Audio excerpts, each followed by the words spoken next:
There we go.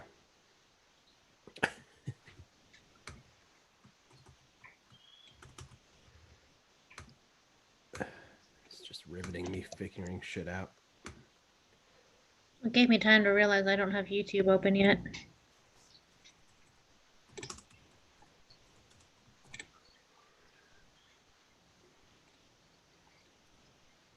Oh, good.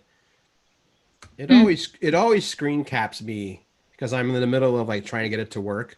So the screen cap is always just me looking confused. Wonderful timing. It's just garbage. Everything is garbage. Well, on that jovial note, actually, who else wants to open the show? I don't know if I can do the Let me get the issue number pulled up. 565. Mm-hmm. I'll Okay. go third. I'll go third. All right. In that case, are we ready? Yeah, I am. Hello, and welcome to issue 565 of Geek in the City Radio. I am your host, Bina Rita. I am your other host, Cable Hashitani. And I am your other host, Aaron Duran. This is as loud as I'll get. I still can't get someone to say other. Damn it. Oh. I didn't know that was the thing you wanted us to do. I didn't either. It's a conversation we had a while back. It was like every time that you say, after I say other, I always in my brain want you to say other, Cable. And now that we've changed the order up, it still didn't happen, and I'm weirdly sad about it. But I'm weirdly sad about everything right now. So Right, you have to remind us next time. Weird, but no. It's the thing is like it's not anything we need. It's just a thing my brain always wants. It's not even like me as a human, as a person. It's just my subconscious is like, okay, here it comes. Oh, it didn't happen. Well, maybe come one day, Cable and I'll do it, and that'll be your Christmas present. That seems reasonable. Yeah. How's everybody doing? Not great. Everything's on fire, literally. Yes. Literally on Right. fire. Yeah. I mean, they're less on fire than they were 7 to 10 days ago. Sure.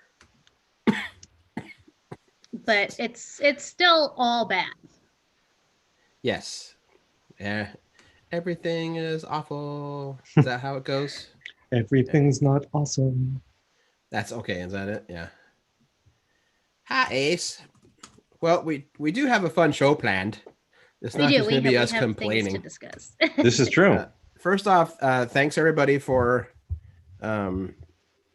letting us have a week off. That was not kind of nice. That was nice. It was. We enjoyed a good little retreat. We almost didn't want to come back. I was seriously thinking like, maybe we should buy a warehouse.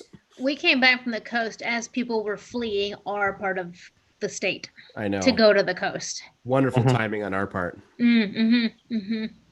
Yeah, I think we missed the weekend crowd because we came out when they were heading back in, right? And we headed back in when everyone was heading out again. Yeah, Denise, you had fallen asleep on the drive back, so you missed like the literal descent into Mordor. I missed most of it. I feel like the times that I was awake, it just wasn't as obvious based on like where we were, like what sort of stretch of the drive we were on. Yeah. Well, there was the 15 to 20 minutes of pastoral countryside as we were leaving the town and headed on our way back. And then I like how you said that. It was like you were a tour guide, the pastoral countryside. And then there was the smoke. And that continued until there was Scappoose. Right. Yeah, Scappoose had a weird, like... It was blue skies and sunshine. Like it was the only, like there was the eye of the smoke storm, one might say. Like there was just no smoke. You could still see it in the distance. You could still see it behind us. Nothing over Scappoose. Scappoose was lovely. I wonder what it is about Scappoose. Maybe it's the world's largest peace candle. Maybe it's in the name, Scappoose. That's what you say to smoke, Scappoose. Scappoose. I mean, That's entirely possible. Yeah, sure. Why not? I mean, I'll believe anything now. I don't know what I'm going to put next. I'm afraid to put anything else on my 2020 bingo card. How big is your card? I have kaiju for October. Okay. I mean, that's fun in an Armageddon kind of way. I mean, at this point, it would at least be cool compared to all the other things that are happening.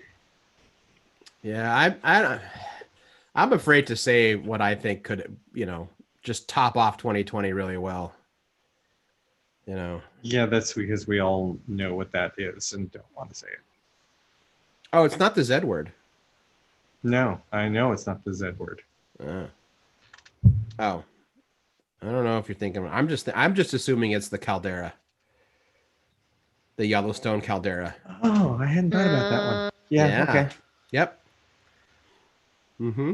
Yeah, it's just the biggest volcano in the world. Mm-hmm. Someone had shared news about how there's evidence of possible life on Venus. Mm-hmm. But also the fact that Venus is extremely inhospitable for human life. Mm-hmm. And my response was, we don't fucking deserve another planet anyway. Oh, because they were saying it could support life, so therefore we should go to Venus? No, it's just that they were drawing a parallel between the fact that there is life on Venus, but it can't be, it won't ever be human life because it's inhospitable.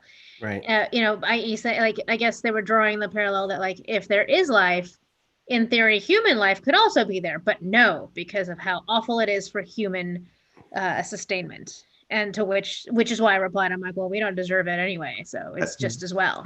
That's right. Yeah, I get that. That's also incredibly human-centric, which is one of my beefs with Star Trek, actually. Right. They're getting better about that. They have gotten a lot better and continue to, but most of sci-fi is very human-centric because we're all humans reading sci-fi, and that's what we want, is we want to go into space, blah, blah, blah, blah, blah. But we keep thinking we're going to find ourselves. We're not going to find ourselves. Nope. I don't want to find ourselves. I just want to find adventure. You want to go boldly. I do want to go boldly. Plus, the Enterprise has really good O2 filters, and I could breathe fantastically on the Enterprise, unlike right now. Yeah, you're having a hard time over there in your old construction home. Yes, leaks like a sieve. The basement's the best place for me right now because you guys know, there's no outside window. That's funny. True. Because I know there's other people who are feeling it worst in their basement than in other parts of their homes. Yeah, so far the basement's been fine. I mean, we've got the unfinished side that does have windows, but ironically, the one door that seals perfectly well in this entire house is the door that separates my office from that part of the basement. Oh, there's a snug door, isn't it? Yeah, it's a super snug door. I had to pop my head in there yesterday to grab something, and it was like walking into a campfire in there. Turns out the cleanest air on my property is the garage. Oh, see, I told you. Well, we recently did some foam filler stuff to sort of help eliminate more critters, or to prevent critters and like grass growth coming in from like against the outer edge of the building.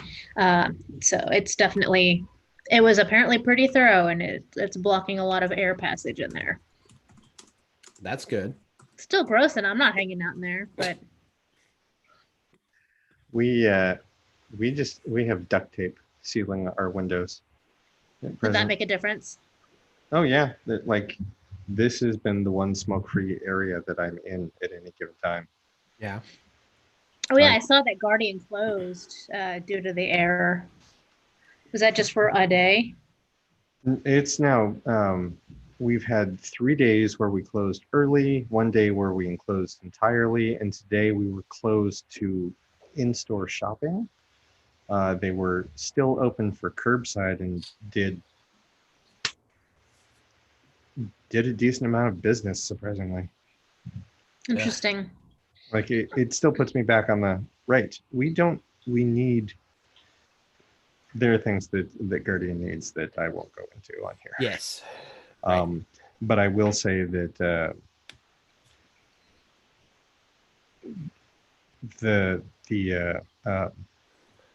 health and safety of the employees at Guardian has been on the forefront of management's mind, and that they have been doing whatever they can to make sure that they're trying to be as reactive as they can. It's like, we need to do business, but at the same time, you all need to go home and be out of harm's way. Mhm. So like just closing an hour early is helpful because of the smoke. It's a dark an hour earlier. Right. 'Cause Doesn't Guardian? Go ahead. I always assume Guardian has a pretty hefty HVAC system because I just see all the.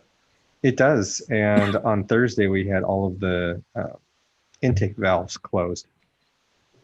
Wow. And by doing that, that has cut down on the amount of smoke that was starting to get into the building. Right. Like there's a few points in the building where it still smells of smoke. But for the most part, in that large warehouse area, it's smoke free, except right by the door. Right. The other thing I learned is not to use your dryer. That's a new thing for me. Not to use it at all? Apparently, well, I guess it all depends on where your dryer vents, because it Mhm. creates like a reverse air that's pulling smoky air in or something. That's interesting. We definitely used it for laundry. I hadn't heard that, and we used it for laundry a while back, and I didn't notice it making anything worse at the time. But we did end up taping that whole space. You know, there's a little door. It's like a closet, and we taped it over because, yeah, the dryer has a duct that vents to the outside of the house, and when you're not using it, it's not venting out. It allows that air and smoke to come in. And so Right. it was visibly, like noticeably smokier in that part of the house until we taped it off. Right. That makes sense. I had just noticed that my dryer smelled like smoke when I opened it yesterday. And I had to dry some clothes, so I just used like 5 times the amount of fabric softener. So I was like, I'll just overload the smoke. You know, like Europeans not not taking baths back in the day. They just covered themselves in perfume. Same concept. I mean, largely, yeah. Yeah. Anyway, on the show today, I like how you say it as though only Europeans chose that style of living. Well, that's the one I always read about.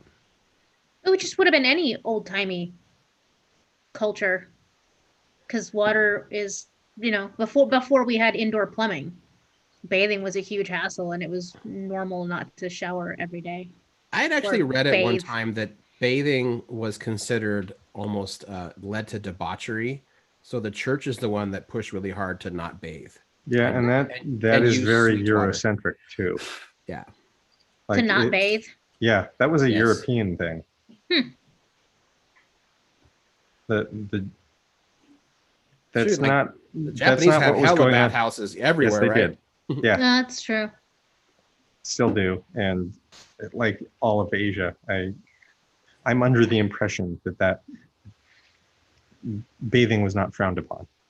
As Asian cultures were much more advanced also, so the access yes to and the no. resources to bathe more frequently were not only more culturally appreciated, but also just like more accessible, I think. But I also remember reading that when the Crusades started, one of the things that a lot of the Muslim nations, when they'd write about the barbarians from the north, one of the things they always mention is that they reeked and they would not bathe. Mhm. And I know there's stories of Mesoamerican people having pools everywhere and public, the Aztecs had public bathhouses, and nah, it's just Europeans. They stanky. What about the Romans? Sorry, the way you said that. Maybe. What have the Romans ever done for us? I The mean, aqueduct? that's a They had little. bathhouses. Yeah, they did.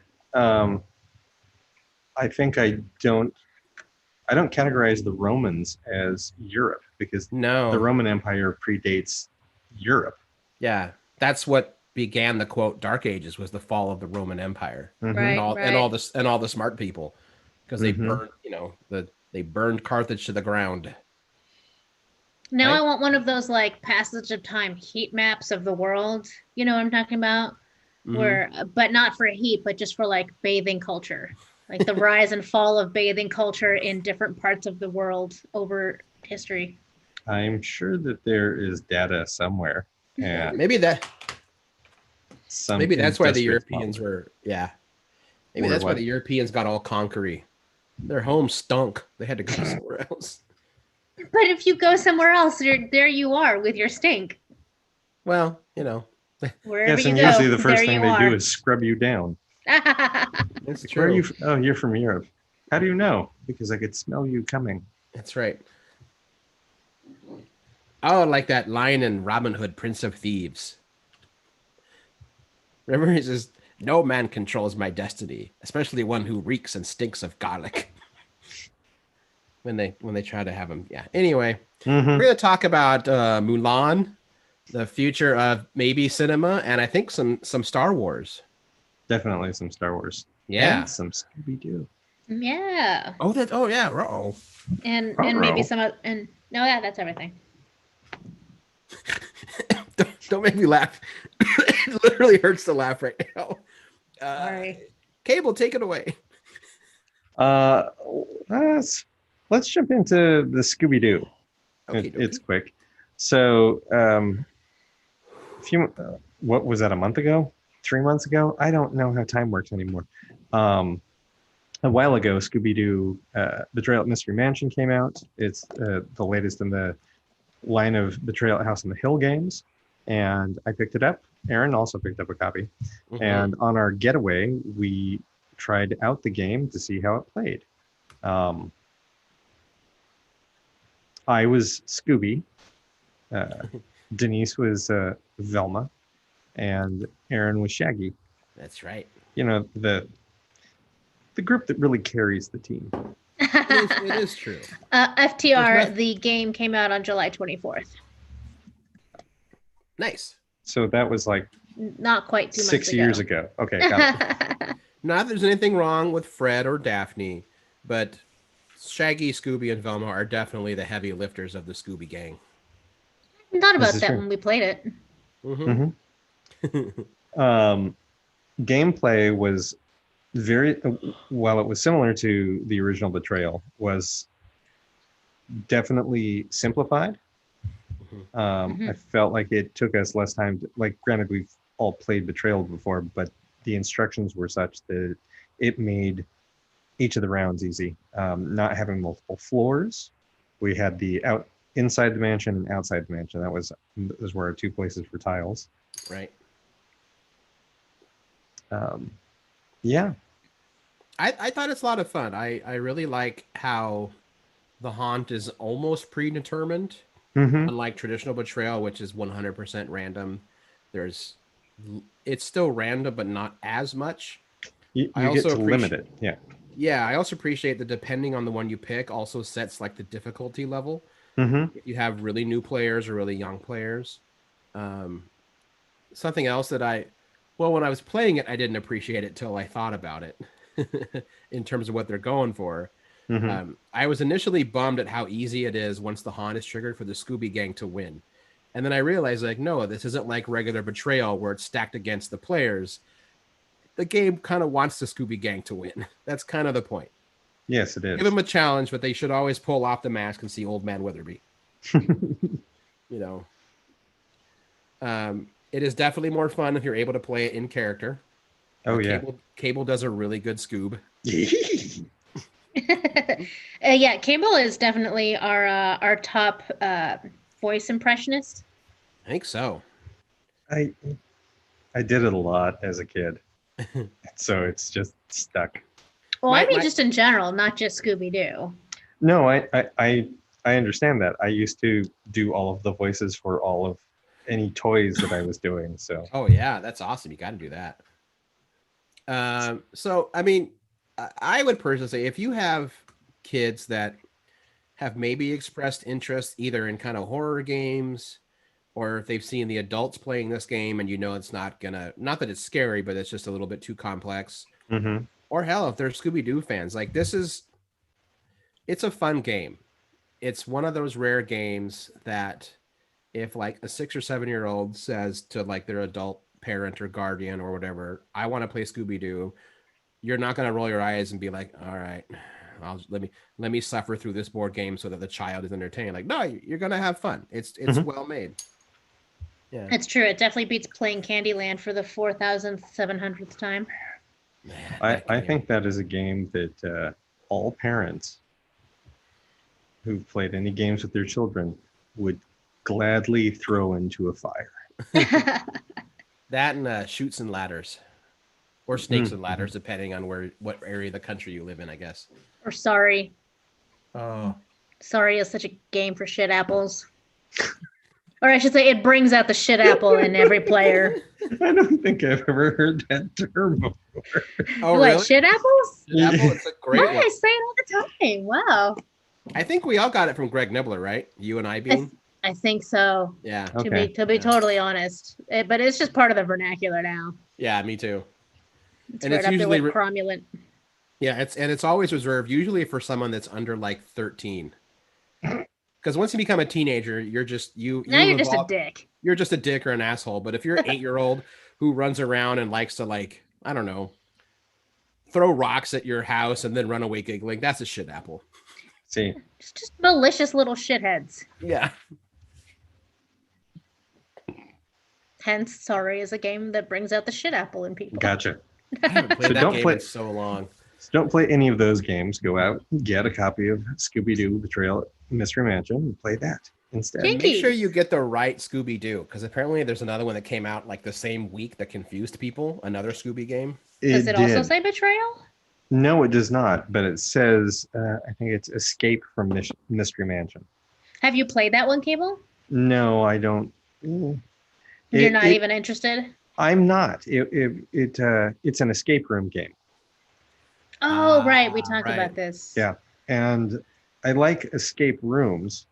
I like escape rooms very specifically when I am playing with certain people, the two of you included. Remember escape rooms together? I do, but otherwise I don't have much interest in them. Like, I think they're neat, but I don't want to play a board game version of them. Of an No, escape room. Yeah, it's for me, half the fun of escape rooms is the tactile interface Mm-hmm. and being with friends and whatnot. Oh. Ace in the chat pointed out Monopoly. I think everyone feels that way about Monopoly. Everyone fucking hates that game for various myriad reasons. No, Really, my I don't know mom- anyone anymore who still likes Monopoly. My Yeah, you mom do. adores Monopoly, and I think it's because she enjoys the pain that it causes. She loves nothing more than first thing she'll always go for are the 4 railroads. She's that person that if you land on one of her properties, she stands up and goes, "Pay me, ching, ching." Oh, it's fucking relentless. So she's why I don't she's play a anymore. hardcore capitalist. I don't think so. I think it's that she's just a hardcore, likes to watch other people lose at Monopoly. But not at other games? Not really. Huh. I think it comes from, so on my mom's side of the family, for the longest time, I thought this is something that all Mexican families did on Christmas Eve. I found out no, once I moved to Susanville and met other Mexicans, that apparently playing Monopoly on Christmas Eve from like 9 o'clock till 2 a.m. wasn't like a cultural tradition. Ah, that sounds terrible. Yeah, they would all get to. So, like, I literally had to start creating new traditions to avoid Monopoly. So I just, in the most like dorky way I could, I found like a fancy tea set and I learned to literally bake like crumpets. So I would make special Christmas tea and I would pour it and I would serve crumpets or scones. So the whole competitive vibe kind of went away and it was all like, oh, let us all just enjoy our tea and festive Christmas pastries and, not yell at each other on the night of the baby Jesus, or however you. no matter what you believe, that night is not one for, evicting someone in Baltic because they can't pay their fucking mortgage. They're $23 every time you land on it. Look at it. It's bringing stuff back. And I don't hate Monopoly. I don't know that I have ever actually played a game the way the game is intended to be played. Yeah, was that about mortgages that you talked about? That's part of it. You pay the mortgage every time, every turn? No. If you can't pay rent, you flip your property card over and it's mortgaged. You don't gain any rent, but you get money that you can use in the interim until you can pay off the mortgage fee, and then you get your rental property back. I don't remember doing something like that when I played. I played all the Monopoly I was going to play in like middle school and early high school. Wasn't allowed to go anywhere, but my friend was allowed to come over, and she would bring her Monopoly board set, and we played fucking Monopoly every afternoon of like my 13-year-old life, and I'm like, ugh, never again. But we played whatever way she taught me to play, because that was white people shit, and I didn't know anything. So I don't remember paying mortgages and rent and shit. And you land on the thing you pay, the person who owns the property. Mm-hmm. That's you pay rent. Okay. But then I will say, then it gets mortgaged. No. If you as a player own a property and you start running out of money, you can mortgage properties to get money from the bank, but then no one pays rent on that. And you can't develop it. All right. I do have a vague memory of that now. I would sometimes play it with my tío, and he was always the banker. And then one day I caught him just taking money from the bank to use, and I yelled at him. I was like, "You're cheating!" And he says, "Let that be a lesson, mijo. Never trust bankers." That was his goal, I'm sure. No, it was not his goal. He knew eventually I'd catch him, so he had that line ready. But that's just it. Exactly what the game was. That's what the game was designed to do, is to teach you all of those things. It's like you have to keep an eye on the bank. The bank has to be regulated. If you don't regulate it, then it's one player's, stealing funds. The original point of Monopoly was to show how monopolies were bad. Mm-hmm. And that capitalism is a failed system. Mm-hmm. I will say I did own one set that I really liked, but not because of the game. Which theme was it? Well, when episode 1 first came out, they did a big Star Wars version that had episode 1 characters. And the game was still the game. But the thing that was cool about it is all the money was written in Arabish. And I was a big Star Wars role-playing game nerd, so that was cool. And all the figures were legit good miniatures. Like Vader, Maul, Luke, Leia, Han, and I think Chewie, and then I think R2. What was really cool is that how Monopoly has the $1,000 bills. Mm-hmm. The Star Wars one didn't. It had metal coins that were the thousands. Yeah, like 6 of them. And I was like, so like for the props alone, that's why I like that version of Monopoly. Not the game itself. Screw the game. Do you still have that game? I think I gave it to Ryan, which makes sense. Mm-hmm. I'm almost curious if it has a value now at this point. I'm sure everything I've ever given away ends up having value. Actually, no, Cable's right. It's like the poor bastard that thinks they're going to retire on that bagged comic of the death of Superman. I thought you were going to say Beanie Babies. Every single person, like over the 6 years plus I've been at Guardian, I have watched people bring in for trade special editions of Monopoly. It was this Monopoly or that Monopoly, or they made very limited. I'm like, yeah, no, they didn't. It's worthless. It's less than a brand new copy of regular Monopoly. Aww. Yeah. Because no one cares. Yeah. But you're right, Bean. It's like Beanie Babies. It's like any comic from the 90s. Mm-hmm. There is a Sailor Moon themed Monopoly board that someone showed me once. And a Nightmare Before Christmas one. Mm-hmm. Oh yeah, yeah. And they're tempting, but I'm like, what for? I'm never gonna play it. Yeah, They that's just, just they it. just look cool. Nobody ever. All of them have come in still shrink wrap. No one's played them. It's like, oh, I got it as a collectible, but I want to sell it. Cool. I'll give you $2 and a shiny nipple. Well, anyway. Yep. Um, But speaking of Star Wars, yeah. Well, really quick, I want to mention we didn't get to play it. Um, but a big thanks to Ace. We each got a copy of the card that he drew for Gloom, and it looks very cool. Oh, I left Yes, mine on the thank other you. table. So yeah, But yeah, man. they're very cool looking. Yeah, congrats, Ace. That's pretty fucking cool to have it. You know, just to have Have your art in a famous Gloom. game. Yeah, in a Keith Baker game. Yeah. Indeed. Yeah, that's cool. But yeah, as Cable said, speaking of Star Wars. So the Mandalorian trailer dropped today. This is the way. This is the way. We all watched it, but we immediately did not talk about it, so we could talk about it in the show. Oh, which is rare for us. Yes. Oh, now that we can do audio video sharing, we could play it right now. I tend to get annoyed if podcasts have a lot of that on their. Like, look, Kevin Smith can get away with it, but I can't. Yes, there's that. It's not Disney; it's Lucasfilm, even though Disney owns them. Lucasfilm is the one that watches it. Oh, I would have assumed it was because of Disney. Anyway, Disney has bigger fish to fry. Right. All the time. Yeah. Anyway, yeah. So the trailer opens. I mean, obviously, it has a great voiceover towards the end of the end of season 1. With what was that Mandalorian's name? The blacksmith. What do they call her? The blacksmith. Just the blacksmith. The armorer. They refer to her as the armorer. Right. Is that voiceover again about like, show me this thing that has cost so many lives, and that's when she gives him his Beskar seal. Mm-hmm. Which is the what's the name of that horned beast that he killed? Mud something.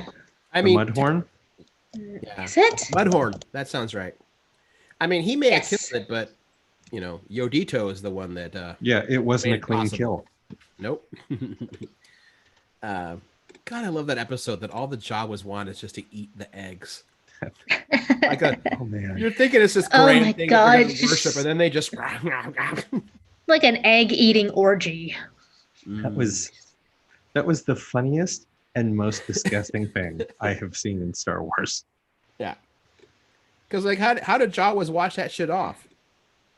It's like sneezing on corduroy pants. Like that shit's there forever. They wait till it dries and then they can kind of scrape it off. Sure. They travel dusty desert planets in giant machines. I'm pretty sure they just get sandblasted on a regular basis, and like. Oh yeah, you can bathe with sand. Yeah, Tusken Raiders and Jawas are the original crust punks. Nice. But speaking of Tusken Raiders, though, we get them in the trailer. Yep. And as far as I know, Banthas and Tusken Raiders are native to Tatooine. Mm-hmm. So clearly Tatooine's on the cards. That ice planet, I don't know if either of you played Star Wars Fallen Jedi. So that ice canyon looked very familiar to a segment from that game. Oh, interesting. Yeah, so could be something there. And so then, not Hoth, which would be nice. I don't think it's Hoth. I think that's a little too much. So I don't think it is. I like the shot of them on a boat.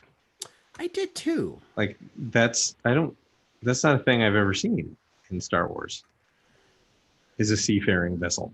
Well, I mean, you usually just kind of fly over the top of it. The Rise of Skywalker had that scene outside the stupid crashed Death Star that made no sense, like everything else in that. Yeah, but it wasn't the same.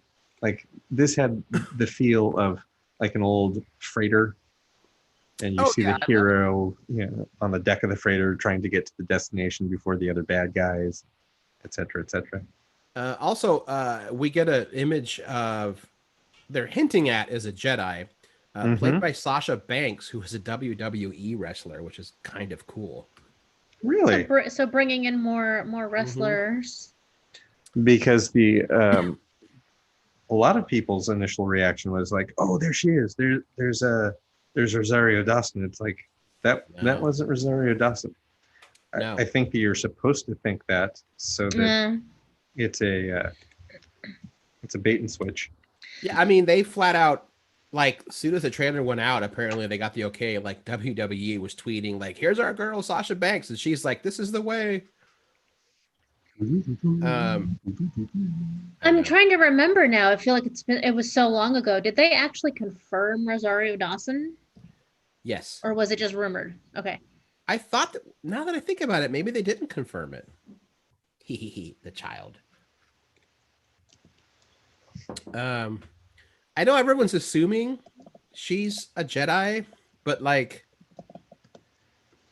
I don't know. I think she's a Force user, but my gut, in some weird way, tells me she's not a Jedi.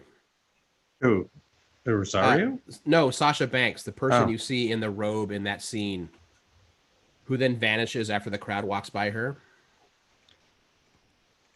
This is again what 8 years after Jedi?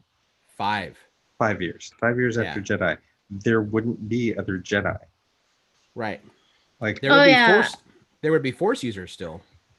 Wizards, as they refer to it. I'm really the nerd in me's really hoping she's a Night Sister.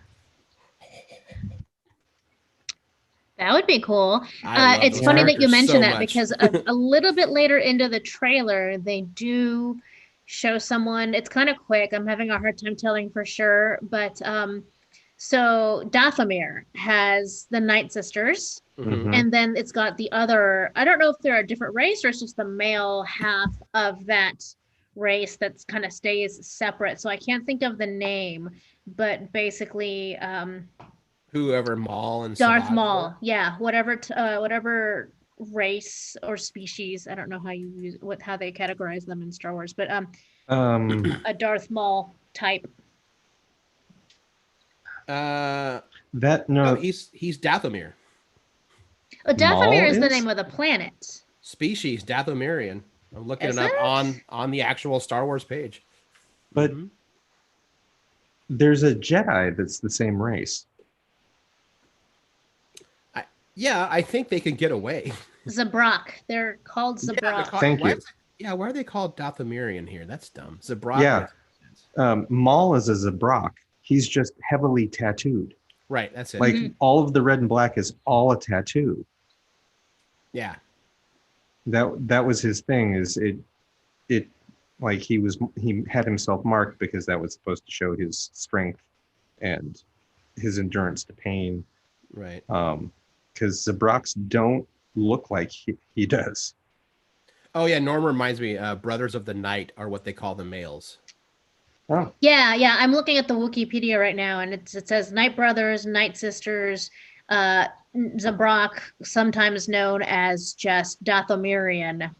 It's the planet Dathomir, right? Yes. So if that's the case, and they would totally hide this in a trailer, you would never give this up. But if that's all the case, we might get Mando either fighting or riding a Rancor. That would be fun. Yeah. Come on, where did it go? I'm trying to find that scene in the trailer. I did see him at one scene with somebody with a tentacle off their head, which made me think that was Ahsoka. Ooh, that would be cool. I didn't catch that. Tentacle? I think by the angle it was hard to see both. The angle of the shot. Oh, okay. Was it earlier or towards the end? I don't remember. We'll have to watch it again later. The woman in the hood could potentially be. Oh God! Now I'm not going to think of that group. Well, there's been a rumor that Sabine is in season 2 also. Yes, that's true. That's been Or is that confirmed? That is not confirmed. I think that's just wishful thinking a lot on fans' part, because the last time that we see Sabine is with Ahsoka. Sabine is the Duchess, right? No, that's No. Bo-Katan. Yeah. Which one is Sabine then? Sabine Wren is the Mandalorian from the cartoon Rebels. Oh, okay. So I don't know her. You don't. Oh man. Oh, Bean, you've got to watch Rebels. I'm almost done with Clone Wars, and then Rebels is next on the list. This is also why you'll realize people lost their shit when the Darksaber showed up at the end of season 1. I hadn't even made it to that part, and like just seeing the Darksaber, I recognized it from Clone Wars and went, "What the shit?" I've seen in Clone Wars. I think once it was a Darksaber, but 2 other times it looked more like a sword, like a bladed sword, but still that same sort of like black light energy. Yeah, that's how it's designed. It looks like it's flat, but it's. They haven't really talked about it much. No, the lore around it is that almost all of Mandalorian armor and all of their weaponry is anti-Jedi weaponry. Yeah. They like that. The thing that they say in the trailer is like this: the Mandalore of old fought this order of sorcerers called the Jedi. Mandalorians hate Jedi. There's a rumor that Vader's helmet and at least by the original trilogy timeline, his helmet and his shoulder armors are Beskar. Which is why when Luke pops him in the shoulder in The Empire Strikes Back, he just goes, "Arr!" but it doesn't take his fucking arm off. Yep. Also, speaking of a bunch of nerdy stuff, it's still Star Wars related. I know you both have Netflix. Check out the most recent season of Chef. The Jon Favreau show. Yep. I never watched that one. It's first off, it's very good. It's so it was started because he did this. He I think he directed and started this movie called Chef about these chefs, and he fell in love with it so much that he became obsessed with cooking. So the show is basically the real life version of that movie. He just travels with a chef, and they go to they speak to other iconic chefs, and they just cook and talk about what influenced them. But there's an episode which I didn't realize this. Skywalker Ranch has like a ranch where they only raise Wagyu cows, a full massive garden, a vineyard, and I guess you can rent it for really special occasions, but basically there's an on-site everyone who like cooks for the people who work there. So I guess that's not a surprise. No, and they're cooking there. Like Dave Filoni shows up and he gets drafted into the kitchen. They all start, and they just nerd out over Star Wars while cooking. So, the perfect afternoon. So it's actual Wagyu beef cows that they raise there? Yep. Yep. I've never had that. It's good. It's. I haven't had it either. Part of it is you get to say that you had Wagyu beef. I will tell you, it is freaky moist because it's like 50% fat. Like you don't need to chew. Like a well-cooked piece of Wagyu steak or like a burger, you literally don't have to chew it. You just put it in your mouth and it just dissolves. Does it come out like a confit? It stays firm until you basically put pressure on it. But yeah, that's what it does. That sounds like equal parts gross but delicious. The texture's fine. The flavor is uncanny because again, fat is flavor, and it's the fattiest beef you can buy. It's not good for you. I mean, as much as beef isn't good for you anyway, but then there's but this hella not good for you. Part of that is also because you're supposed to hand massage the cows to help marbleize the fat.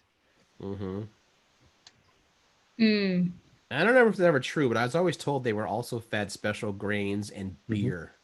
And then Norm's taunting us. Wait till you've had a Wagyu brisket from Bodacious. Well, Norm, how come we don't have one right now?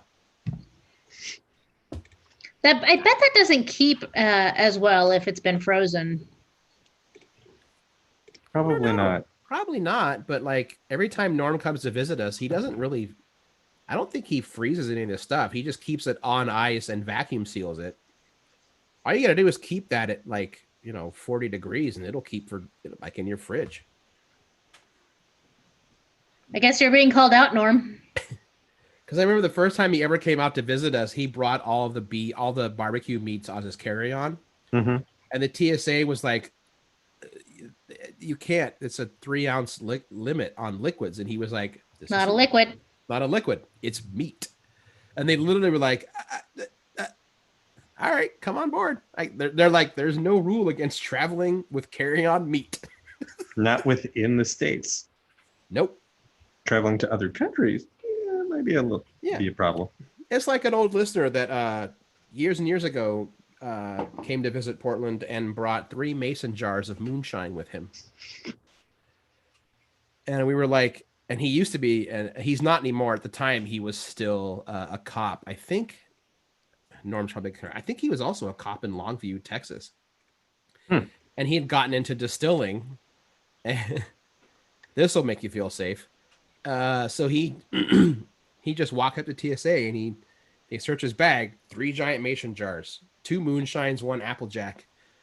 And they said, "Sir, it's a 3-ounce limit." He literally reaches into his wallet, pulls out his badge, and says, "No, it's cool. I'm a cop."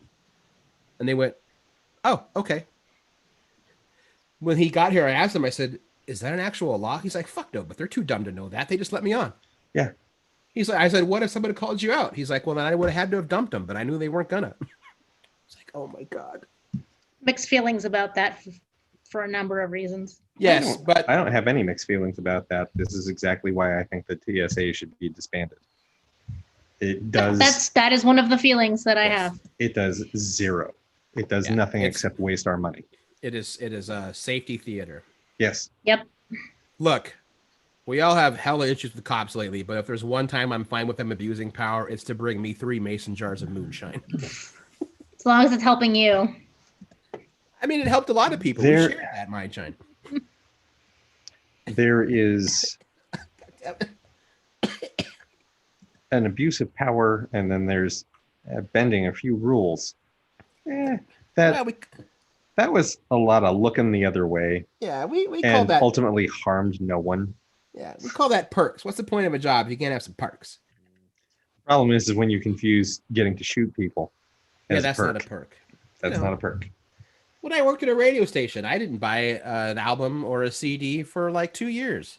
That's a perk. That's a perk. Mm-hmm. When I worked at a comic book store, reps were always bringing in, especially back in the day when D&D was TSR, Wizards of the Coast trying to get people to play D&D encounters. I had a stack of games. That's a perk. There you go. Indeed. Yeah. What else on Star Wars? Well, there's this. Oh. Tell us what that is, Cable. So this is the Razor Crest. It just came out from Lego. They started taking pre-orders for this bad boy, I think, in May during May the 4th. It is over 1,000 pieces. And it has probably the most expensive microfig ever, in that it has the child. And you can see it's the child, Mando, and I've got Grief Karga back here. It's a pretty solid build. This is how I spent the majority of my Sunday, was putting this together. Nice. I'm gonna bring over my bomber and we can play Legos together. But what I like about this particular ship is the core of it is very sturdy, so that the entirety of the side and back can all be folded down for getting into it and playing in it. So if you're a kid, this is perfect. If you're a collector like I am, okay, I play with my Lego too. Let's be honest. But this goes well for display. Right now, I also have it full of other Mandalorians. There's a speeder bike back there. Like, this thing is huge. That it does seem really sturdy too, because I know like my bomber has some like removable covers so you can look inside, but Mhm. it's really tentative. So I think it comes like ones that have really good builds are ones that end up using a lot of Technic pieces like this to help oh, using pins and to kind of build a solid core. Like the core of the ship is very minimal, but it's all solid. All of this is just, hinged doors. This is a building technique called snot, studs not on top. It was developed by adult fans of Legos or AFOLs. huh. So, but yeah, it's a great build. It took me probably, oh no, Ah, um, I think altogether it was about a 4.5 hour build. nice. I managed to catch up on a lot of Stargirl while building it. Nice. Oh man, I forgot about Stargirl. At some point, we all have to finish watching it, and then we can talk about that show. I feel bad. I've literally only watched the basically the pilot. I Um, watched probably like the first 3 or 4 episodes, but then like I got caught up with all of the other CW shows, and then I was like, mhm. well, I'm finally caught up on Right. all CW. Goodbye. And then like a month ago, I realized, oh, There's still Stargirl. I Uh, know. um, did you like the pilot, Aaron? Sorry. I did. I mean, it was not without its, hiccups, but all Mhm. pilots have that. Sure. It's the weakest episode in the season. Okay, that's good to know.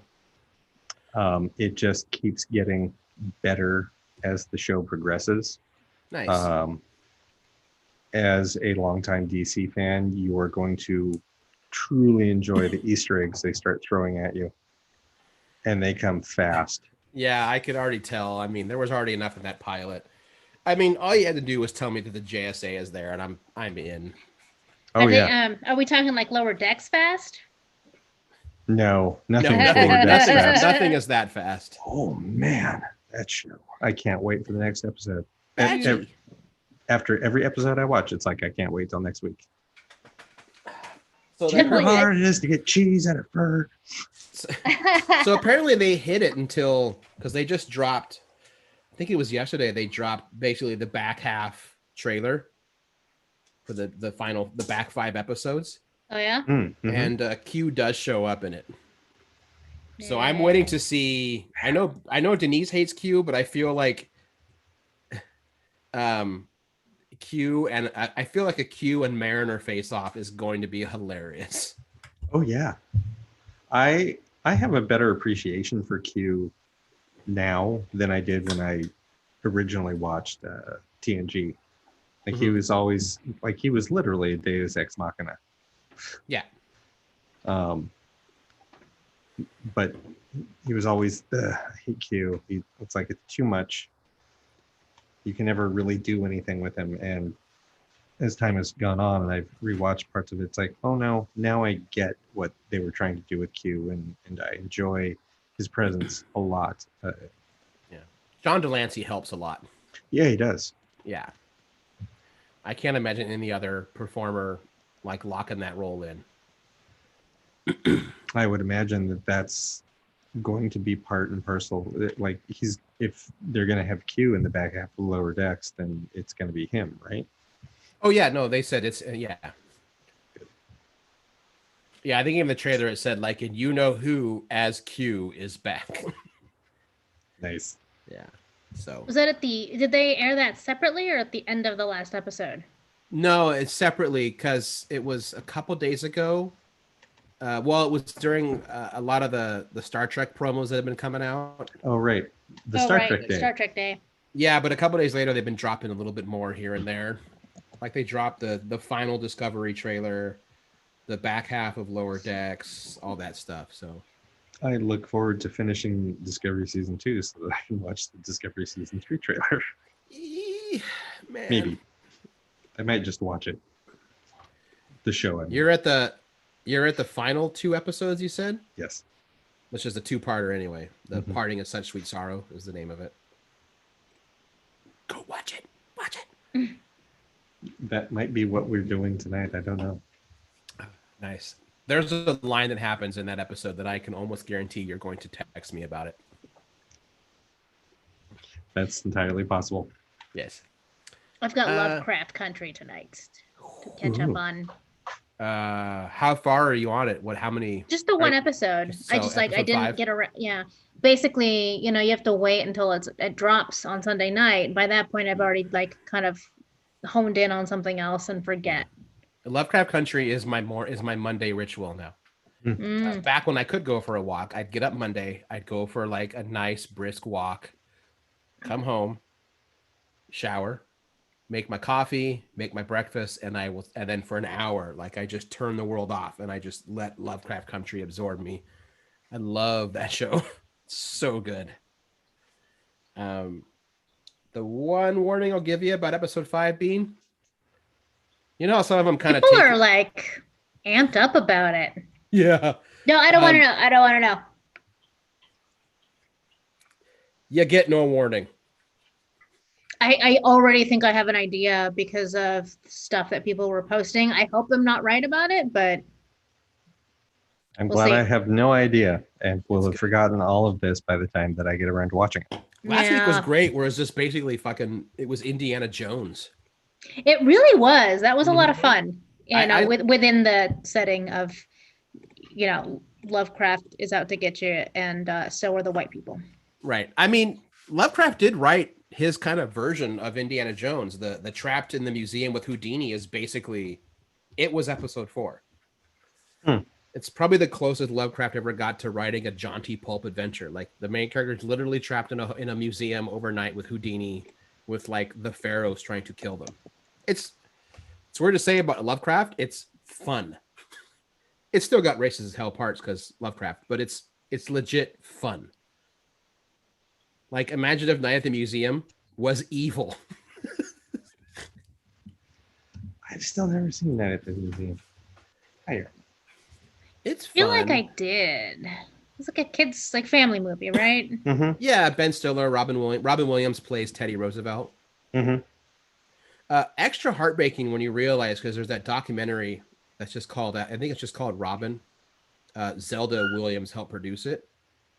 He was basically racked with dementia while filming Night at the Museum, and he just refused to.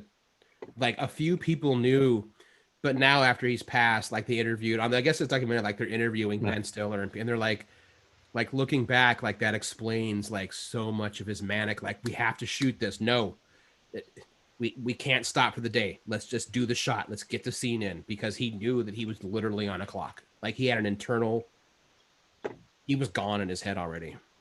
And he wanted this one last thing to happen. So yeah. Oof. I'll watch it eventually and cry my eyes out, when Bean and I watch For the Love of Spock. That one. That was rough. Yep. Still pops up on Netflix, and I'm like, nope, I love it. Can't watch it. Can't, because I love it so much. But speaking of streaming things, we all saw Mulan. We did. We all gave Disney $29.99. Yeah, but you have it for as long as you have the service. Yeah, that's true. I don't rewatch movies that much, so hopefully there will be other stuff that makes it worth it throughout the course of a year. But I mean, I do, and I'm going to rewatch Mulan. There's things I'm going to want to catch. Right off the bat, I'm really bummed that I ever got to see it on a big screen, because I felt like this had an epic feel to it that the big screen would have really benefited from. I can agree with that. I don't know, maybe I needed to let it buffer for a little while and then, hit play again. But some of the really good action scenes were ratcheted down on the streaming service. It got kind of not glitchy, but the pacing kind of changed up. Do you know what I mean? Yeah, I mean, to their credit, Disney's been really good at handling they hit their subscriber goal that originally was targeted for 2024. They hit that last year. So the fact that they're not that glitchy at all as a rule is pretty impressive. Yeah. I feel like I have problems with it all the time, but not like major, just small, frequent annoyances. Well, one thing, every time you start a Disney Plus movie or whatever, it always like buffers for like a minute. Like the screen will, at least for me, the screen freezes, and I get audio, and then it jumps back to where it froze and then starts over, and then it's fine. I get that a lot.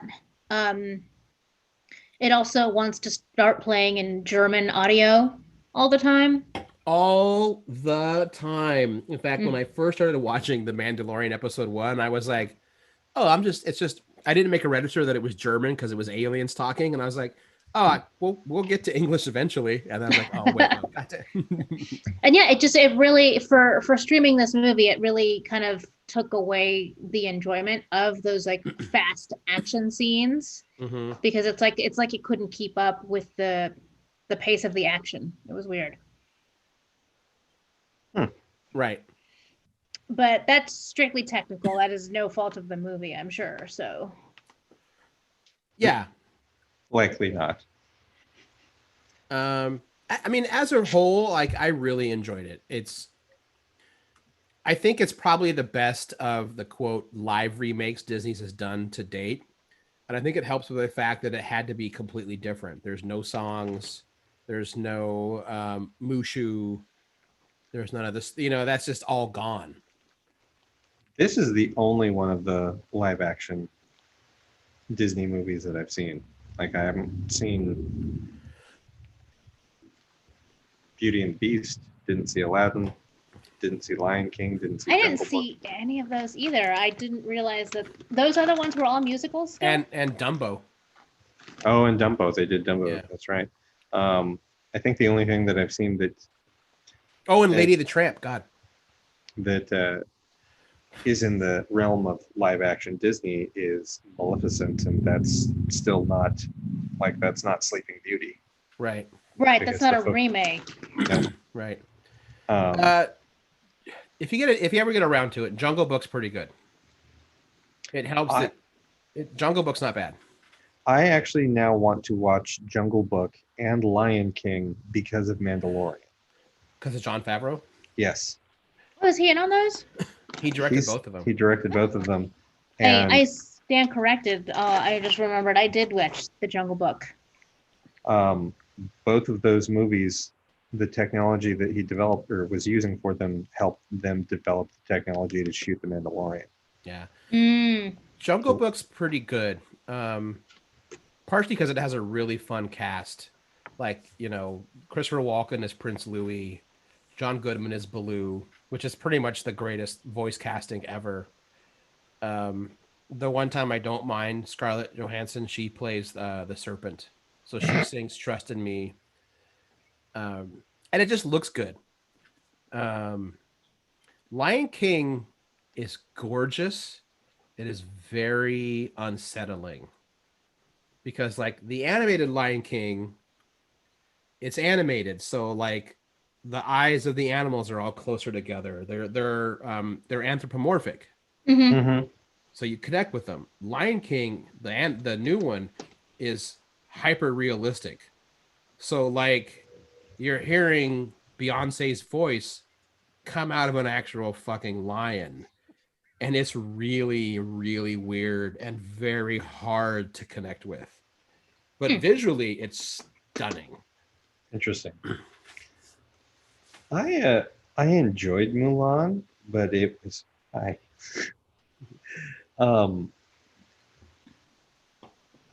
felt as though that it was, what did I say to Merrick when we watched it? It was simultaneously too Chinese and not Chinese enough.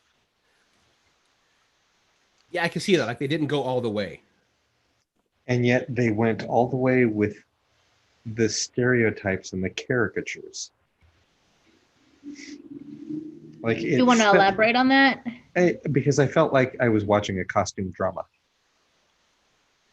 Which isn't necessarily a bad thing, actually. No, but it felt like Chinese people putting on a costume drama of being Chinese people. Okay. So it's I don't know. I felt like they wanted to do more with, like, they had the opportunity to really make the first Disney kung fu movie. As again, as Merrick pointed out, she's like, yeah, but this is also still PG-13 and it's for kids. They cannot glorify the violence. And I'm like, yeah, okay, Yeah, you're right. I'm wanting the wrong thing. What I was wanting this to be is a completely different movie that came out 2 years ago, and I should just watch that. Oh, the other Mulan? Yes. Yeah. That one was actually made in by like a Chinese production company, right? Yeah. I mean, that was a Hong Kong film. Yeah, I will say, I mean, and unfortunately it's not doing very well. I've actually read a lot of reviews. They're like, it's not doing well because no one's really watching these streaming films, which is something we'll talk about later. Um, but the critics that I've read about, they said it's a shame because had this gotten a traditional theatrical release, it actually, they think, they're like, it probably would have been massive. Oh yeah, because you're not going to see it. They're like, it's very well made. It is a safe enough action movie that you can bring a 9-year-old to it. It's going to be, it'll have scary moments, but not so scary that they can't watch it or give them nightmares. You know, the Mulan, you know, is a hero, you know, played by Yiru. She's great. But then the other critics are like, but like if they're, but they're also like, but if you grew up with, if you were a child of kung fu movies in the 80s and 90s and you're an adult now, they're like, you get to see Donnie Yen, you get to see Jet Li, you get to see Jason Scott, you get to see all these people you grew up with aging and but still being themselves. They're like, there's something for everybody in it. They're like, it's not going to please everybody, but you're going to feel like, all right, good job, nicely done. I think of those performances. I think Donnie Yen's was my favorite. Like, I appreciated him as the commander most of all, and then probably Jason Scott Lee. It's always fun to watch him chew up screen time. As I had to do a double take to that with Jason Scott Lee. Oh yeah, God, I didn't recognize him from anything else. Right. He's the thing that he's most known for is Dragon, the Bruce Lee story, which is so good. It's so good, woefully so inaccurate, good. But so good. Yeah, I mean, sure, but I don't want. If I want the actual story of Bruce Lee, I'll go find a documentary. This was the legend that we've created, the icon of Bruce Lee. Jason Scott Lee just fucking nailed it. It was great, and the emotional performances. That scene where he like snaps and like is worried that like his babies with his wife are going to come out too yellow and that his own mother-in-law is going to hate their children. That's just a fucking gut punch. And Jason Scott Lee just nails it. Yes, it is. Yeah, he does.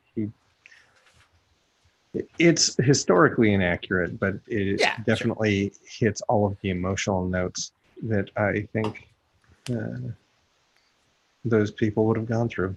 Yeah. And the fight scenes are dope. It's got great fight scenes. It's got great fight scenes. We're still talking about Dragon, the Bruce Lee story? Yeah. Okay. Sorry. Yeah. Sorry. Just making sure. We'll go back to Mulan. They could have applied to either movie. I wouldn't have called the fight scenes in Mulan great. I think they are well suited for a Disney live action Mulan. Yeah, I would agree with Cable. They are well suited for the audience that Disney is going for on Mulan. You can't go into Mulan expecting House of the Flying Daggers. Like, you're just not going to give you that. I think that this movie wanted to be a lot of things at the same time, and so it is too many things, and everything it sort of touches the surface, but they don't really deep dive into any one thing. The one concept I will say they really drive home is the whole like truth, honor, family business. Right. At its core, that's what the animated movie was about too. Right. Yeah. But everything else, like they either like changed elements or added elements. Like they could have had more in-depth martial arts, and that would have been great. I think that of the two antagonists, the female, the sorceress, Xianeng, I thought she was fascinating, and like just really, really cool look that they gave her. Oh, but there was not a ton of context to her character. save, like, oh, I was ostracized for having power and now I'm a bad person. And then at the last moment, oh, I guess, Yeah. spoilers. No. Towards the end, she realizes that she maybe would not have been ostracized. Like, she could have succeeded at, being powerful and being a woman. Right. I don't know. It just That felt may a little... not have been true. Like, circumstances worked out for Mulan, but that was what I mean, is that was her takeaway. She, again, spoilers, she turns coat because she sees that Mulan is taking up a position of leadership and is being followed. And so now she's mad at her contemporary for having convinced her that she couldn't be a leader because she was a woman. Well, and this will be a little bit of spoilers, people, so tune out in like 3 seconds. I see what you're saying, Beat. It's there's a moment where her and Mulan, she's almost warning her, like, they're never going to trust you. They're never going to believe you. You will always be a woman first. And then there's that scene with all the soldiers that say, like, I believe Fa Mulan. I believe, like, when it was, in a weird way, it was the no man's land scene of Wonder Woman. It was all these people saying, like, I believe her. I am going to follow her. We have to do this. And again, there's a lot of heavy lifting, or a lot of stuff that's been put on the shoulders of this movie. But one of the things that I always try to kind of put myself in when a film like this comes out is, like, what would it be like to be like a 12-year-old Chinese or Asian American kid, boy or girl? You've never had this before, and there it is on screen. Like, that shit sticks with you for the rest of your life, and that's important. I think that's more of these movies and shows need to happen for that reason. This is the first major motion picture with an all Asian cast since Crouching Tiger. I was going to go with Crazy Rich Asians. Oh yeah. But you might have been thinking like Asian or action movie being. Your brain might have been in like what you're talking about, Aaron, is yes, there needs to be more of, in order to take the pressure off of the few. Yeah. I did read some people, they're like, oh my God, what kind of makeup did they put on Jet Li? Unfortunately, very little. Jet Li is not doing well. He's also old. He is very old, but I think he's admitted that something has happened. Like he is in ill health. Yeah, he's still there, because he's Jet fucking Li, but. Yeah, but like, that's what everyone keeps forgetting. It's like, he's old. He and Jackie Chan are old. Yeah. Like, Jet Li's not that old. He was born in 1963. I was just about to say, he's younger. He's younger than my dad. Jet Li is? 1963. I want to say that he has, like, he's got hypothyroidism. Oh, okay. Which he's always tired. He's had massive weight loss. And I mean, younger than my dad is contextual. Jet Li is still almost 60. Right. I was gonna say, it's like, it's 63, then he's in his late 50s. Right. He's the same age as Donnie Yen. They are literally, I think, like 2 weeks apart. Oh wow. Yeah. Speaking of Donnie Yen, I think they're like Ip Man 5 just dropped a few months ago. I thought it was Ip Man 4. Is it Ip Man 5? Are there 5 of those movies? I don't care. Keep making them till he doesn't want to make them anymore. I love those movies. They're great. I've still only seen the first one. I need to watch the rest of them. I mean, it's Donnie Yen. Like that. Oh, I know. I'll watch him do anything because it's Donnie Yen. I want a standalone movie with Chirrut Imwe and Baze Malbus. Oh, I know I'm never going to get it, but I still want it. From your lips to Cthulhu's tentacles, sir. Maybe we get that film. I would take it as a Disney Plus show. Do not tempt me, Frodo. I enjoyed Mulan. I know there's a lot of controversy around it, and I don't want to dive like too deep into that. I don't know. I disagree with you. I think we should bring that up because that is I also part Okay. and parcel of what's going on. I thought we Yeah. were gonna get into All it. right, then go ahead. I didn't know we were gonna. Let's do it. Largely one because last- you corrected me about a thing, and I Yeah, think that's important. But a quick little side note in regards to Jason Scott Lee, Mhm. another movie he did in '94, which was a Disney remake. He played Mogwai in the live-action Jungle Book. He did do that. You're It right. was fucking Sam Neill. Mm-hmm. And he has one of my favorite lines. I still remember it. It's that line where I think it's when he meets Sam Neill and who's the panther who becomes friends with Mogwai? Bagheera. Bagheera. Like Bagheera just is like given, and in this one they use real animals. Mm-hmm. There's this part where like Bagheera gets like right up on Sam Neill, and like Sam Neill's like, "Why is your pet looking at me like that?" And Jason Scott Lee is not my pet, and because to him you are food. The way he says it, you are food. Mm-hmm. It's so good. I need to find this version. It's I Jason completely Scott Lee in forgot. a loincloth for basically 90 minutes. Okay. With long, lustrous black hair.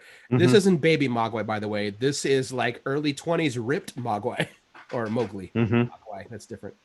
Yes, Mogwai is something else. Yes. No, this is Jason Scott Lee basically in a loincloth for 90 minutes, always greased up. This came out right around the same time as fucking George of the Jungle came up, when Mhm. basically Disney was just like, here are two mostly naked men. Take your children to the cinema. Cool. Mhm. Cool.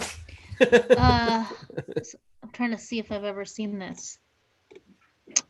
I don't think Oh, I okay. ever saw it. I remember like It's good. promotional stuff for it. Yeah. I can't believe they pitted Brendan Fraser against this guy. Do you remember George of the Jungle? I mean, I remember that it exists, that Brendan Fraser is in it. Did you ever watch it? I don't remember. I know that it's really goofy. You should watch it. Why? It's first off, it's very good. It's very funny, and it is far more like gender role sensitive than you would expect from like a mid 90s movie. There's not a hint of like, there is toxic masculinity, but it's from the bad guys. Like Brendan Fraser as George is legitimately Well, charming and great. Yeah, no, it's granted, I will always have a soft spot for Brendan Fraser. I think he's a good performer, and he got a pretty raw deal out there.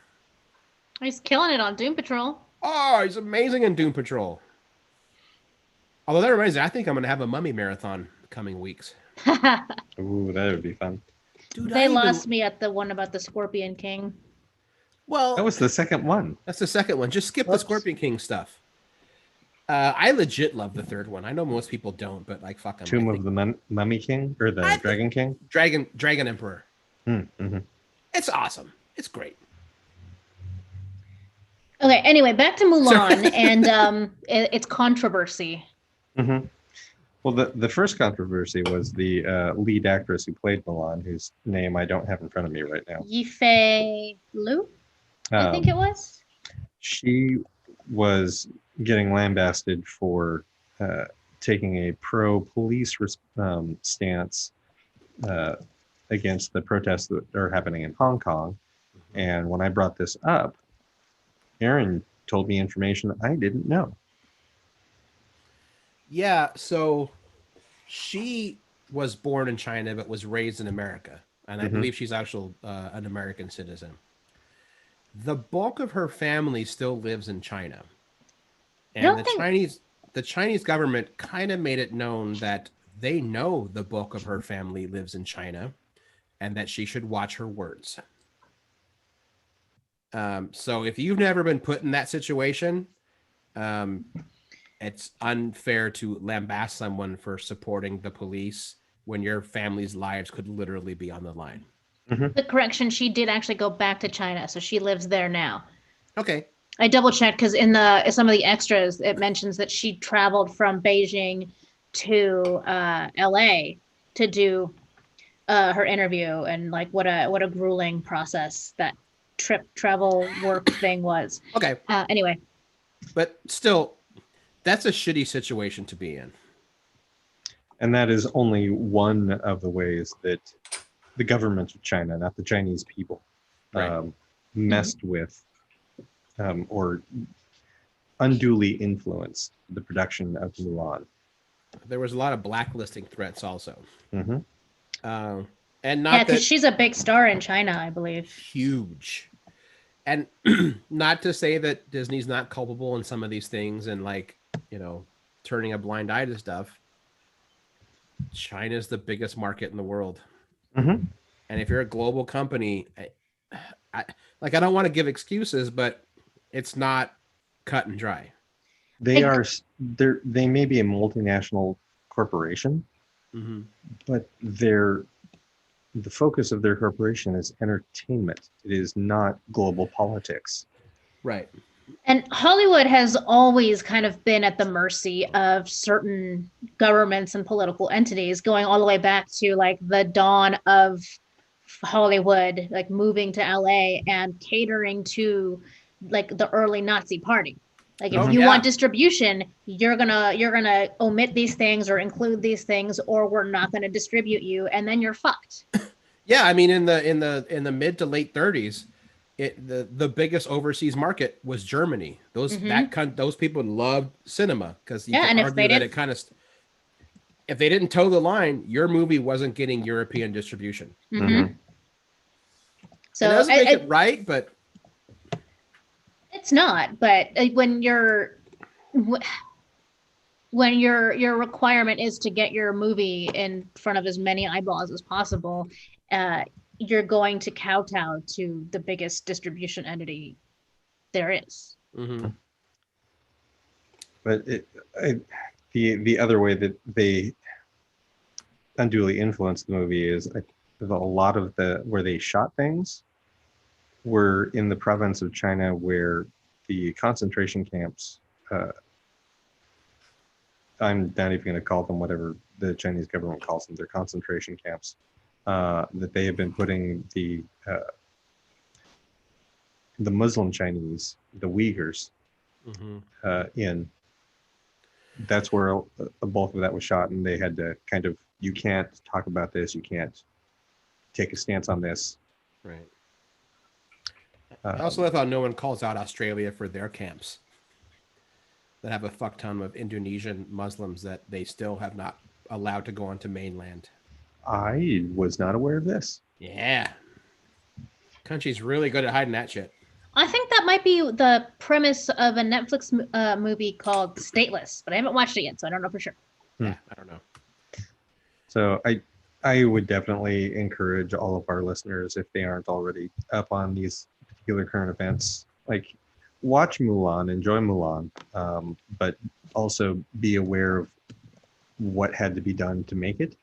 Right. And, let this still be a platform. Like if you're spending $30 to watch Mulan, see what's going on with look into the Uyghurs. There's a great episode of Last Week Tonight with John Oliver where he goes over that. It's the main reason why I even know anything about it.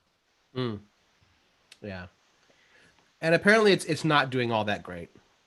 But like none of them are. The great irony is I think there have been two films, I guess, that have done well on streaming. One is Trolls World Tour, which came out like 5 months ago, and has done like 90 million. And the other one compared to its budget is Bill and Ted Face the Music, which was great. Yeah. I still need to watch that. It's a lot of fun. But it's like, what do studios do? They've sunk an insane amount of money into these films, and Mulan did better than Tenet, and Nolan demanded a theatrical release, and it's gonna. The studio thought that a big summer shot on film Christopher Nolan film would bring people back to the theater. Spoilers, it didn't. Why would that do it? Part of his Nolan's ego. He refused for his film to be screened without a theatrical release because that is Nolan's ego. Every review I've read is that Tenet is one of his worst films ever. Huh. That visually it's great, but they're like the story makes no sense and that you don't care. It's like it's one thing to leave a film asking why things happened. That's a good thing. That's you letting a film sit with you and you're analyzing it. Leaving a film and asking what happened, not a good thing. Mm-mm. What did I just watch? There's what did I just watch? And there's what did I just watch? What did I just watch? One of the other things that I noticed people were upset about was the lack of the romantic entanglement between Mulan and her commanding officer, which actually has been explained, but people still wanted to be upset about it because because people feel like it erases non-binary relationships from a narrative where that already existed. But what they're overlooking is that what they wanted to do was move away from a problematic, power disparity situation where there is a budding romance between a superior and a subordinate, which is verboten in the military anyway. So, and not only that, but they deliberately created two characters, a commanding officer character to be that mentor role and a peer character to be both a little bit of a rival in the training portion of the Mulan story, and then as the romantic potential interest. So it's not like they actually erased what people felt was being erased from the animated movie. They were eliminating a problematic situation, and it was intentional with a backup plan. So I didn't understand that one.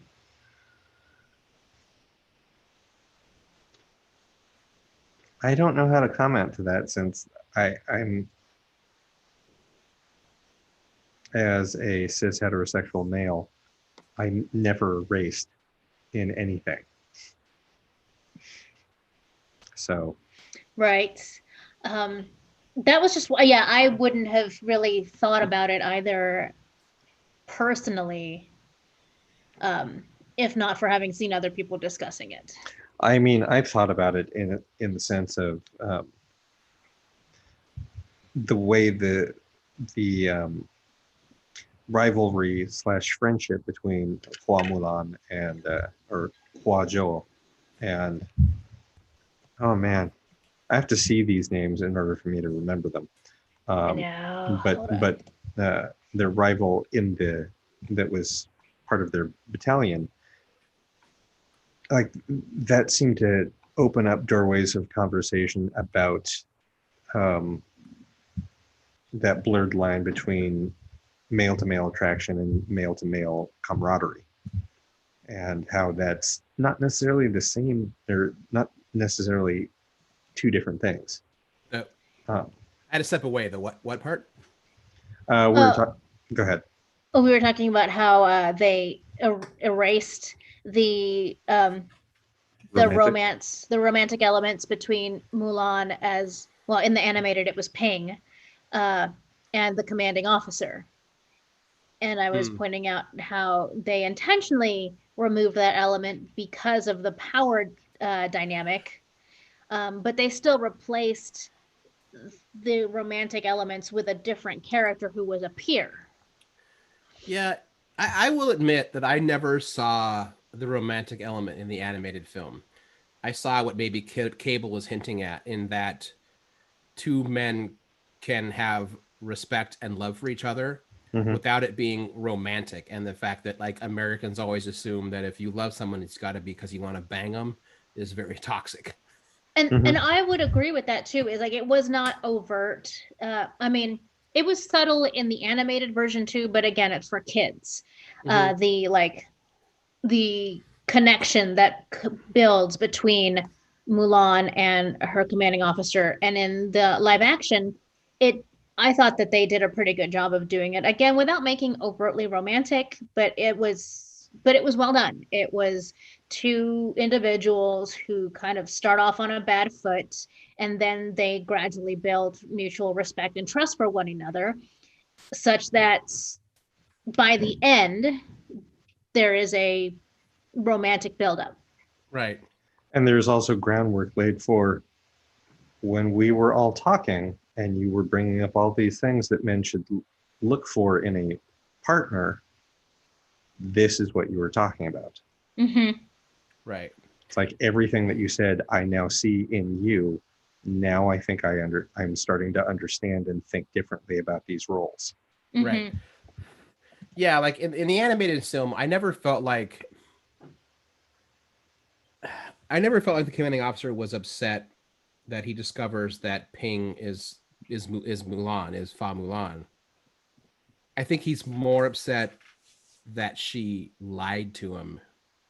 Like I feel like so if she'd have come to him before, he'd have been like, we got to keep this under wraps. But and maybe I'm reading into the nobility of the commanding officer a little bit too much. I mean, I think that's the reason why he spares her. Like by law, then he was supposed to have killed her, and he can't do it. It's a really fine line to walk. You see it in the last season of Supergirl and her relationship with,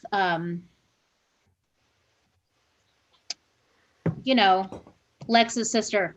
Lena. Yeah. Lena Luthor. And how, she tries to explain, I obviously couldn't tell you in the beginning because we didn't have mutual trust built up yet.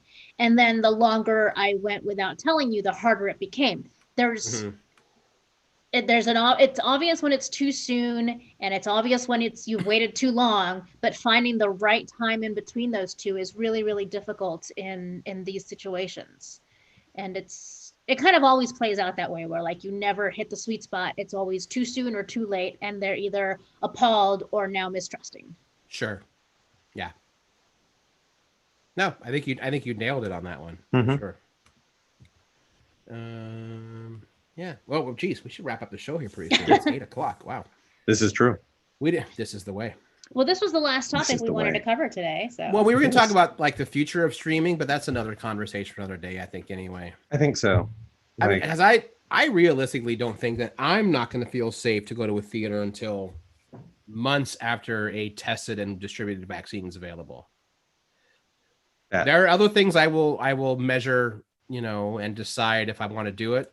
A theater, I mean, unless the only way I feel good about it is a place that maybe in a year, I don't know, has assigned seating and you're literally like your group gets a row on their own and then they skip a row and then there's a row on their own. I don't know. But even then, I just don't know. Yeah. And here's the thing is like places that are essential and are allowed to operate right now are not always doing a very good job of enforcing that. No. And now we're talking about something that is, again, like a luxury, not a necessity. Except for Guardian, they're doing a great job. Thanks to the employees. And again, we're doing the best we can. I feel like movie theaters are like a large percentage of very young, often high school aged individuals who are either going to be unprepared or unwilling to have it out with someone in a red hat who doesn't want to wear his mask or who doesn't want to create distance between them and the other groups. Mm-hmm. That's fair. I'm with you on that. I feel like maybe in Portland, I would be more swift to trust places like the Hollywood or the Roseways, small independent theaters that don't have a corporate overlord that's looking for the quarter sales numbers. Mm-hmm. Selling tickets for $1 just so they can fill the seats. Yeah, if 3 months from now the Hollywood said Multnomah County enters phase 2, and the Hollywood says, "Here's how we're doing tickets." I trust the people who run the Hollywood are gonna take every precaution. I'd feel okay going to the Hollywood, not Century or Regal. No, I'll feel okay going to the Roseway or the Academy. I trust these smaller theaters. Because they're our neighborhood, they're our community. And I think the survival of the larger movie theaters and their staff that comes down to you've got to the money is there. You have to redistribute it in a way that you don't want to if you're at the top of that. Yeah, the CEO of Regal is just seeing himself instead of making whatever 90 million this year, he's only going to make 10. Like, oh, pobrecito. Oh. Yeah. No. And I will say, like, if the Hollywood were to get Tenet, because I know he shot some of that in 70 millimeter, the Hollywood has okay. Just for the visuals alone, to see a 70 millimeter film. Well, I'm a film nerd, so sure. You already unsold me on a movie I didn't even know about in the first place. So, I mean, I don't really want to see it. I mean, now that I've said it all out loud, I think I want to watch the car chase scene that's in the trailer because apparently it's like a 10-minute sequence that's shot beautifully. I'm like, all right, just give me that. that's how I almost wanted to watch Once Upon a Time in Hollywood because Marilyn Manson or Charles Manson is in it, and I was like briefly intrigued. Are you a Manson person? No. I would have just been interested to see that portrayal. I don't know that much about him, but the serial killer is a fascinating thing. See, not a serial killer. Never killed anyone. I know. But you know what I mean. Yeah. Mm-hmm. He is a very strange and unique individual, and it would have been interesting to see a portrayal of him because I haven't seen that many. He's evil as fuck, and he's George W. Bush's older brother. Sorry. One of the Brolins? No. What? Sorry, I had a flashback to when I used to do paranormal radio, and we had this whole sequence about how Manson was related to George W. Bush. All right. It's a whole thing. That's a different show. It's a different show. It is. Deep breath. Sorry. Think you can sign off? Well, we're gonna stop here pretty soon. I do want to talk to you guys a little bit about some things. Okay. But I don't know what we have planned. We're coming into our favorite season, and unfortunately, we can't really make any plans. Yeah. I feel like we should do at least one horror movie commentary. Find a way to all watch That's the one thing we can definitely do. Mm-hmm. Yeah. So it's something really different. I don't know what. Like, what kind of commentary could you have on a horror movie that none of us have seen? Which, first off, would be hard to do. Would that be a good commentary, or does it be a lot of us go like, "Oh shit"? So maybe not that fun. Well, if we get our hands on some trivia before we start, it'll give us, insights. Or if we've seen other works by those directors or actors. Mm. Sorry, really quick. Ace just put in the chat, Manson, my favorite Beach Boy. That's funny. People, if you're curious, Google Charles Manson and the Beach Boys. I'm not going into it here. Never heard of that one. Okay, for reals now. Yeah. Oh, we're signing off. Is it on me? Yeah, do it. Am I doing it? Oh, God. How do we sign off? You've been on the show for like 5 years now, Bean. I know, and I'm seriously blanking. I wasn't ready for this. You do it. Thanks for listening to Geek in the City Radio. I'm Aaron Duran. I'm Bean Arita. I'm still Cable Hashitani. I'm still Aaron. I'm still Bean Arita. Well, all right. Well, I should have done 3. I know he's not gonna, but fuck off, Ted Wheeler. I can't even tell him to resign. I don't even have the energy for it anymore. Just, you know what? Eat a whole bag of dicks. You garbage human. Shove a tear gas canister up your ass. And everyone else, support the Black Resilience Fund. There you go. Good night.